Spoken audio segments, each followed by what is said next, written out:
안녕하세요. 개아토피 클리닉 TV의 박정무 수의사입니다. 반갑습니다. 개아토피는 잘 치료가 되지 않습니다. 그 이유는 근본적인 원인이 있는데 그 문제는 해결하지 않고 증상만 대증요법으로 치료하고 있기 때문입니다. 개아토피로부터 벗어나기 위해서는 무엇보다도 근본적인 문제가 원인이 무엇인지 제대로 인식하고 그것을 피해 나가야지 개아토피로부터 벗어날 수 있습니다.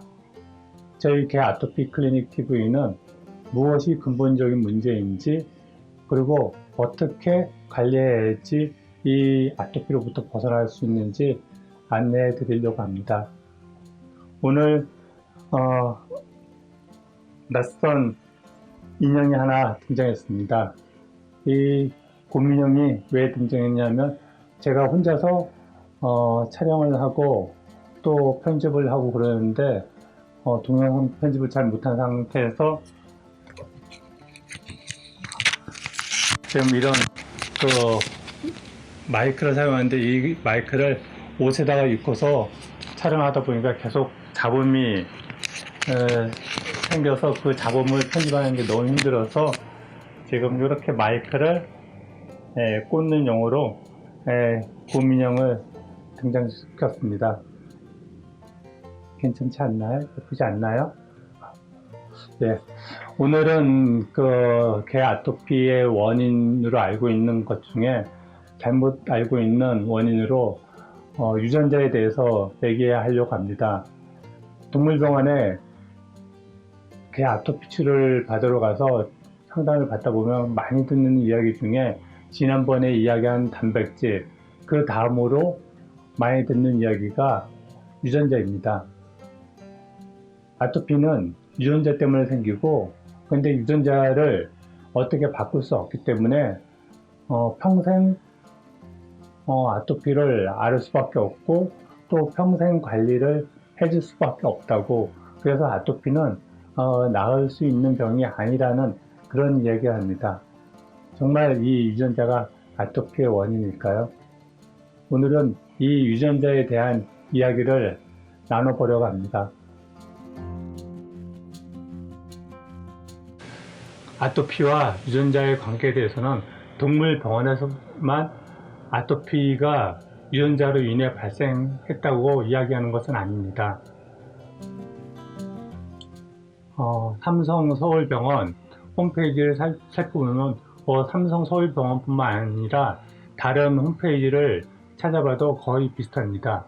아토피의 증상, 원인 이런 자료를 찾아보면 아토피 원인이 무엇인가 하는 부분에서 선진국에서 어떤 사례를 얘기하고 그리고 어린 아이들이 아토피를 앓는 경우 그 부모들 또한 아토피를 앓고 있기 때문에 그 아토피는 유전적 소인을 기반으로 하고 있다고 이야기하고 있습니다. 여기에 보는 것처럼 아토피 피부염의 가장 큰 원인은 유전자라고 이야기를 합니다. 정말 유전자가 아토피의 원인일까요? 유전자의 전달 물질인 DNA에 대해서 알아보겠습니다. DNA 구조는 1953년 제임스 왓슨과 프랜시스 크릭이 네이처의 DNA 이중 나선 구조도라는 요 2페이지짜리 논문을 발표합니다. 저 논문을 발표 후 왓슨과 크릭은 노벨상도 수상하게 됩니다. 하지만 그 뒷 이야기가 있는데 사실 이 DNA의 이중 나선 구조에 대한 핵심적인 아이디어는 이 두 사람의 몫이 아닙니다. 이 DNA가 이중 나선으로 돼 있을 수 있다는 그런 발상은 사실 조금 전에 논문에도 실렸던 요 엑스레이 DNA 회절 사진인데 이 사진은 요 왓슨과 크랙의 작품이 아니라 사실 로잘린드 플랭크린의 연구 성과입니다. 근데 이 과학자의 연구 성과를 왓슨과 크릭이 어떻게 보면 도용 아니면 훔친 것 그런 그렇게 이 과학자의 연구 성과를 갖다가 논문을 씀으로 인해서 DNA 구조에 대한 연구 결과로 왓슨과 크랙이 노벨상을 받았지만 이 프랭클린의 공로가 굉장히 큽니다. 어찌됐든 DNA 구조에 대한 연구 공로는 왓슨과 클릭에게 모두 돌아갑니다. 그리고 1957년 클릭은 중심 원리라는 것을 공식화합니다. 이것은 무엇이냐면 DNA가 있고 이 DNA로부터 RNA가 만들어지고 이 RNA가 단백질을 만들며 그리고 이 단백질이 유기체를 만든다는 것입니다. 다시 말해서 이 DNA가 생명 현상에서 알파이고 오메가라는 것입니다.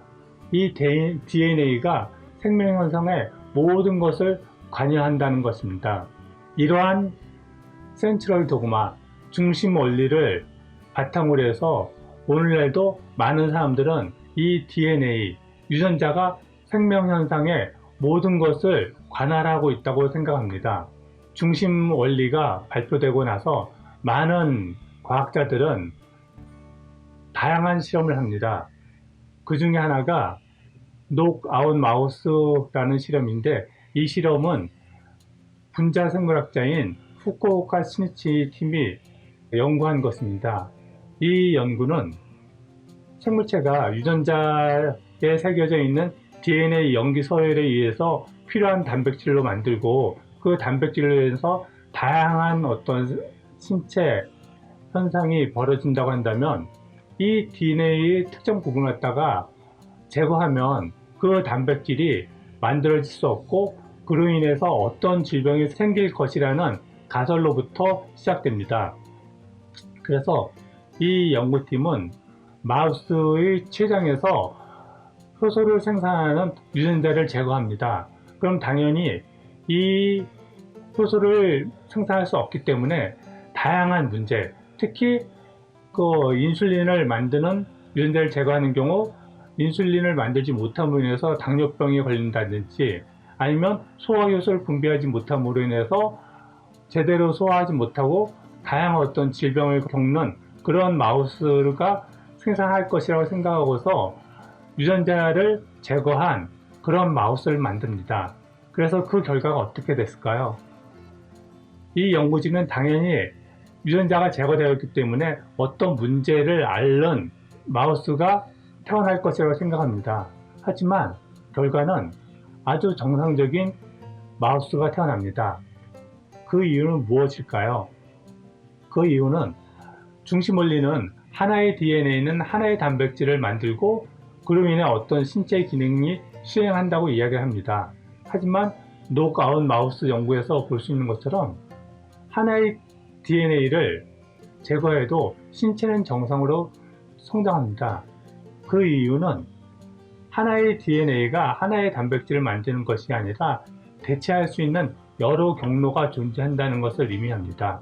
다시 말해서 센트럴 도그마는 A라는 유전자는 A-를, B라는 유전자는 B-를 그런 식으로 특정 단백질을 만들고 이 유전자가 망가지는 경우 또는 이 유전자가 없는 경우 이런 단백질이 만들어지지 않을 것이라고 생각하지만 실제로는 이런 식으로 하나의 유전자와 하나의 단백질이 연결되는 것이 아니라 다양한 유전자들이 그런 어떤 네트워킹 상에서 단백질을 생성한다는 것입니다. 다시 말해서 유전자는 이와 같이 다양한 유전자들이 있습니다. 그리고 이러한 유전자들은 상호 연관성 속에 어떠한 기능들을 하게 됩니다. 가령 특히 유전자의 경우 유전자의 작동이 유전자의 여부나 기능에 의해서 결정되는 게 아니라 발생 과정 중에 언제 어떤 유전자를 작동할 것인가 하는 이러한 스위치에 의해서 이루어진다는 것입니다. 가령 예를 들면 여기에 어떠한 효소를 생성하는 유전자가 있습니다.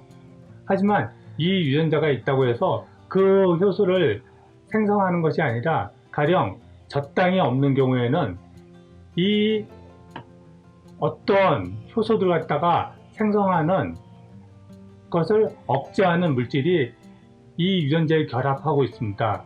그로 인해서 RNA 중화효소가 결합하지 못하게 되고, 그래서 이러한 효소들을 갖다 생성하지 못하게 됩니다. 하지만 젖당이 있는 경우에는 이 억제 물질을 젖당이 결합하여 억제 물질이 이 DNA를 갖다가 억제하지 못하게 되고, 그리고 이 중화효소가 이 DNA의 결합함으로 인해서 RNA의 복제 기능이 활성화되어 이와 같이 다양한 효소들을 생성하게 됩니다. 다시 말해서 DNA 하나만으로 어떠한 단백질을 생성하거나 그런 것이 아니라 여러 가지 환경적 요인에 의해서 그러한 단백질을 생성하거나 아니면 하지 못하거나 그런 것이 조절된다는 것입니다. 이와 같이 동물의 몸이나 신체 구속 형태는 결코 유전자나 유전자를 작동시키는 하나의 스위치나 단백질에 의해서 결정되지 않습니다. 신체 구속, 조직, 다양한 종류의 세포는 무수히 많은 스위치와 단백질들이 시공간상에서 패턴을 주식하여 만들어낸 산물입니다. 다시 말해서 유전자의 관계, 즉 유전자를 발현하는 과정에서 그들과 그들을 둘러싸고 있는 환경의 상호작용이 표현형의 운명을 상당 부분 결정하게 됩니다. 그리고 사람들은 유전자가 잘못 만들어졌기 때문에 어떤 다양한 유전적 질병이 발생한다고 생각합니다. 이 유전자는 이런 식으로 나뉘면서 복제 가닥이 생성됩니다. 그 과정에서 잘못 복제되어서 어떤 유전적 질병이 발생한다고 생각을 합니다. 그래서 유전자와 관련된 이렇게 다양한 질병들이 있다고 생각하고 있으며, 또 동물에서도 유전자와 관련돼서 이러한 검사 서비스도 실시되고 있습니다. 그리고 이러한 잘못된 유전자를 치료하기 위한 이런 다양한 유전자 치료도 진행되고 있으며, 특히 요새는 카스9이라고 유전자의 잘못된 특정 부분만 잘라내어 제대로 된 부분을 삽입하는 그러한 기술 또한 연구되고 있습니다. 하지만 DNA 통합성은 복제 과정에서 일어나는 복제 오류, 자발적 파손, 그 밖의 다른 손상들을 예방하는 단백질 갑옷에 의해서 유지되고 있습니다. DNA의 오류는 복제 과정에서 발생할 수 있습니다. 하지만 정교한 감시, 교정, 수선책에 의해서 그러한 오류는 교정되며, 그래서 오류의 빈도는 100억 개당 하나로 줄어듭니다. 이러한 유전자 구조의 안정성은 DNA 분자의 안정성과 복제 신뢰성을 조절하고 보장하는 복잡한 물질 대사 네트워크를 이루고 수많은 효소들의 참여가 필요한 고도의 조율된 역동적 과정의 산물입니다. 그래서 유전자의 안정성은 각 유전자의 불변성에 의존하는 것이 아니라 유전자 상호 간의 작용에 의해서 의존하며 정적인 것이 아니라 동적인 것이고, 또 유전 정보의 산물이자 보호 장치인 복잡한 세포 역학 체계 속에서 이루어집니다. 그래서 후쿠오카 시니치는 이 유전자의 안정성을 동적 평형이라고 이야기합니다. 유전자는 하나가 완전한 어떤 상태로 만들어지는 것이 아니라 유전자 간의 상호작용에 의해서 건강한 상태로 유지된다는 것입니다. 그래서 생명체, 지구상에 있는 모든 생명체들은 수억 년에 걸쳐서 진화되어 왔고, 그리고 그 유전자의 안정성으로 인해서 각종은 각사의 적소에서 수만 년에 걸쳐서 안정적으로 그리고 건강하게 살아왔습니다. 그래서 지구상에 생존해 있는 다양한 식물들과 곤충들, 그리고 동물들은 모두 건강하고 아름다운 형태로 살아가고 있습니다. 이 생명체들을 건강하게 이루고 있는 것, 그것은 바로 이 동물들의 유전자들의 네트워크입니다. 그럼에도 불구하고 오늘날 유전자와 관련돼서는 지난번 단백질에 대해서 이야기할 때 잠깐 말씀드린 것처럼 유전자에 대해서도 우리는 벌거벗은 임금님과 같은 그런 상황에 있습니다. 분자생물학자, 그리고 유전자 관련 업계, 그리고 의료 업계에 의해서 사람들은 다양한 고질적인 질병들이 유전자 때문이라고 믿고 있습니다. 그리고 잘못된 유전자를 수선할 수 있는 그러한 의학적 기술이 발전하면 그러한 불치병을 고칠 수 있다고 생각합니다. 오늘날 현대의학은 다양한 만성질병 그리고 불치병을 유전자 때문이라고 이야기합니다. 하지만 앞에서 살펴본 것과 같이 모든 생명체들은 35억 년간의 생명의 역사를 통해서 건강하게 살도록 진화되어 왔습니다. 그리고 그 방법을 DNA라는 유전자를 통해서 다음 세대에 전해왔습니다. 그렇기 때문에 모든 생명체들의 유전자들은 건강하게 살아갈 수 있는 그러한 정보를 담고 있습니다. 따라서 오늘날 만성적인 다양한 질병들, 특히 아토피와 같은 질병들은 유전자 때문에 발생한 것이 아닙니다. 만성질병, 불치병, 그리고 유전자에 대해서는 생명에 대한 이해와 같이 이루어져야 할 것으로 보여집니다. 아토피는 다양한 원인으로 인해서 발생합니다. 하지만 이 그래프에서 보는 것처럼 아토피는 1960년대 이후에 급증했습니다. 유전자가 1960년대 이후에 갑자기 변했을까요? 그렇지 않습니다. 다시 말해서 아토피는 유전자 때문에 발생한 것이 아니라는 것을 이야기합니다. 아토피는 단백질이나 유전자 때문에 발생하는 것이 아닙니다. 아토피의 원인은 다른 데 있습니다. 아토피로부터 벗어나고자 한다면 정확하게 아토피의 원인이 무엇이고, 그리고 그것을 어떻게 하면 피할 수 있는지 방향을 제대로 잡아야만 아토피로부터 벗어날 수 있습니다.